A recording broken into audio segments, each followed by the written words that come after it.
कभी भी भगवान के समक्ष स्त्रियों को, माताओं को, मातृत्व शक्तियों को अपमानित नहीं करना चाहिए। ये भी भगवान के 32 अपराधों में महाअपराध है। यदि आप पद्म पुराण को पढ़ें और हमारे कई शास्त्रों में भगवान विष्णु के 32 अपराध बताए हैं। इन 32 अपराधों के मार्जन के लिए है कि आपको एक चीज हमेशा याद रखना, भगवान के पास जाओ, संतों के पास जाओ, संतों के पास जाओ तो अहंकार का त्याग करके जाओ, भगवान के पास जाओ तो भी अहंकार का त्याग करके जाओ। भगवान नारायण के 32 अपराध हैं जो प्राय हम सबसे होते हैं। प्रयास करना चाहिए कि 32 अपराध हमसे ना बने। कौन कौन से? भगवान का जहाँ विग्रह है, कई बार क्या होता है, मंदिर होता है, मंदिर में भगवान के समक्ष ही स्वागत सम्मान चल रहा होता है, लोग आते हैं।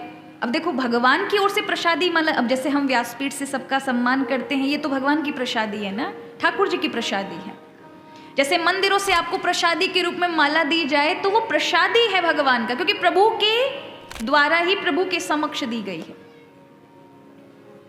लेकिन भगवान का ध्यान ना करके और आप आपस में ही सम्मान प्रति सम्मान में लगे हैं तो ये भगवान का बहुत बड़ा दोष माना जाता है। भगवान के समक्ष उच्च स्वर में, ऊंची आवाज में नहीं बोलना चाहिए, अभद्र भाषा का प्रयोग नहीं करना चाहिए। भगवान के समक्ष मंदिर में पैर नहीं भगवान के समक्ष पसारने चाहिए, कथा में भी नहीं पसारने चाहिए। अगर आपके पैरों में मुश्किल है, परेशानी हो रही है तो ऐसे पलट लो, पीछे की ओर, आगे की ओर, अगल बगल, पर कथा के समक्ष नहीं। कथा साक्षात कृष्ण है, ये शब्द ब्रह्म है, ज्ञान ब्रह्म है। भगवान के समक्ष पालकी में नहीं बैठना चाहिए। पालकी मतलब उस जमाने में पालकी, इस जमाने में गाड़ी। भगवान अगर यात्रा चल रही है तो पैदल चलो हो सके, और जब स्वास्थ्य ठीक नहीं है 11 कदम ही चलो, 5 कदम ही चलो, लेकिन चल करके फिर बैठ जाओ, पर प्रभु के उस यात्रा का सम्मान करो।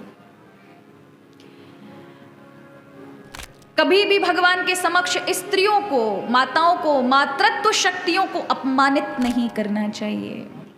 ये भी भगवान के 32 अपराधों में महाअपराध है। बहुत अत्यधिक